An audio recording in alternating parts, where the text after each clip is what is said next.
Hi there, Jason. Do you want to tell me just a little bit about yourself and what it is that you do?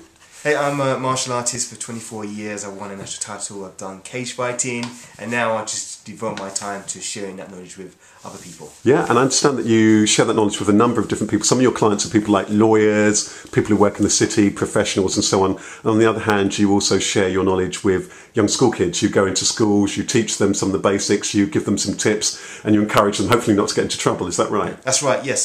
Share a lot of knowledge with young people, do workshops and courses and talks on how to avoid trouble, safety on public transport, using mobile phones and iPods, that sort of thing. So how did you make the transition from yourself being a fitness expert and, you know, from, understand, boxing, mixed martial arts and so on, how did you then make that transition into speaker and personal trainer? How did that come about? A lot of it by accident. I wanted to focus on a vulnerable part of the community, and that was young people. So when I approached the schools, they said, yes, we'd like you to come in. And then from there, it seemed like there was a lot more to give in terms of not just the physical side, but be able to talk to them about how to prevent these things from happening.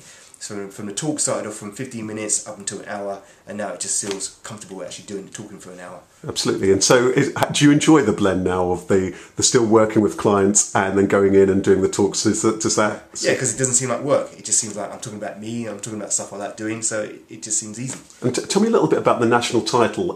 What was that? Was that in boxing, or was that in a field of martial arts? Again, that is by accident, because the martial art that I was practicing was like not many people heard about it, but it was like a mixed martial arts. So it combined everything from kickboxing to self-defense, judo, grappling, and then there was a competition going on, and which involved mixed martial arts. So I thought, well, let me just go and do it.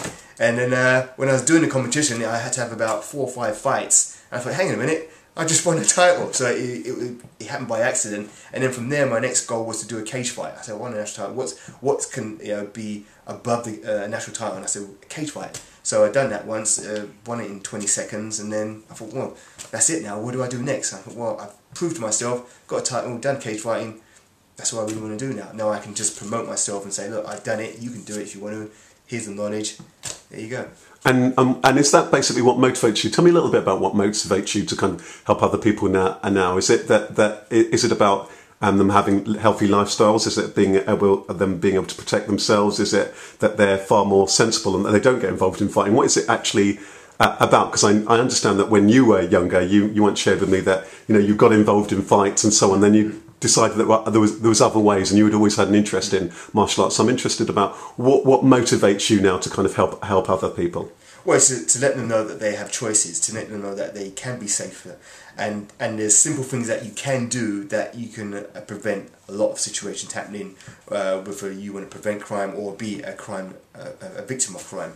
So just simple things that you can do, and it's to see the realization in themselves when they realize that they can do and achieve certain things. Got you. And can I just ask if somebody was first of all interested in, let's say, getting involved in a martial art or getting involved in fitness and so on, are there any just general tips that you would say if somebody literally hadn't done anything? What would be the first place that you'd say that they should start? I'd say, well, first thing obviously to research the different clubs, be specific about what you want to learn, find out what's local to you, go there and have a look, always watch first, and then maybe then actually join in and see if it's what you want to do.